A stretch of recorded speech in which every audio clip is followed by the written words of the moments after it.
আর এবারে যেদিকে নজর রাখবো, শেখ শাহজাহানের 13 দিনের ইডি হেফাজতের নির্দেশ আবারও জানিয়ে দিচ্ছি। শেখ শাহজাহানের 13 দিনের ইডি হেফাজতের নির্দেশ দেওয়া হয়েছে। জানবো আরো বিস্তারিতভাবে এ নিয়ে কথা বলে। সঙ্গে রয়েছে আমাদের প্রতিনিধি পিয়ালি মিত্র। পিয়ালি, ঠিক কি জানতে পারছো? একেবারে দেখো, শেখ শাহজাহানকে আজকে আদালতে পেশ করা হয় এবং ইডির তরফ থেকে 14 দিনের জন্য তাকে কাস্টাডিতে নেওয়ার জন্য আবেদন জানানো হয়েছিল।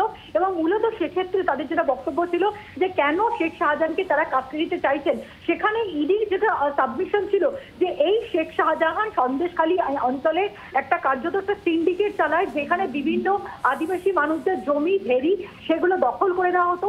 দখল করা সেই জমি অন্যদেরকে বিক্রি করে বা ব্যবহার করতে দেওয়া হতো এবং সেই নগদ টাকা যেটা শেখ শাহজাহান নিতে, সেই নগদ টাকা নেওয়ার পর তারই বেশ কয়েকজন লোককে ভুয়ো চিংড়ি চাষি দেখানো হতো এবং সেখানে ভুয়ো চিংড়ি লেনদেন দেখিয়ে, ব্যাংকিং ট্রানজাকশন দেখিয়ে সেখানে কালো টাকাকে এভাবে সাদা করা হতো। এবং যেহেতু বেশ কয়েকজন এরকম ভুয়ো চিংড়ি ব্যবসায়ীকে তারা চিহ্নিত করেছে, বাকি মানি ট্রেল অর্থাৎ কোথায় এই যে কালো টাকাকে সাদা করা হয়েছে চিংড়ির ব্যবসার মাধ্যমে দেখিয়ে, সেই টাকা কোথায় পর্যন্ত পৌঁছেছে, বিদেশে পাচার করা হয়েছে বলে অভিযোগ, সেই টাকা শেষ পর্যন্ত কোথায় গেছে এবং আর কারা কারা এর সঙ্গে জড়িত, সেই সমস্ত বিষয় শেখ শাহজাহানকে কাস্টাডিতে নিয়ে জেরা করার প্রয়োজনীয়তা রয়েছে বলে ইডির তরফ থেকে আবেদন জানানো হয়েছিল। আদালত ইডির আবেদন মঞ্জুর করেছে এবং 13 দিনের জন্য তাকে ইডি হেফাজতের নির্দেশ দিয়েছে আদালত।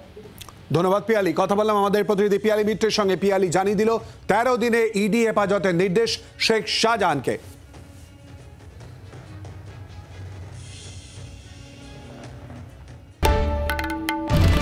বাংলার আওয়াজ, বাঙালির আবেগ, জি 24 ঘন্টা।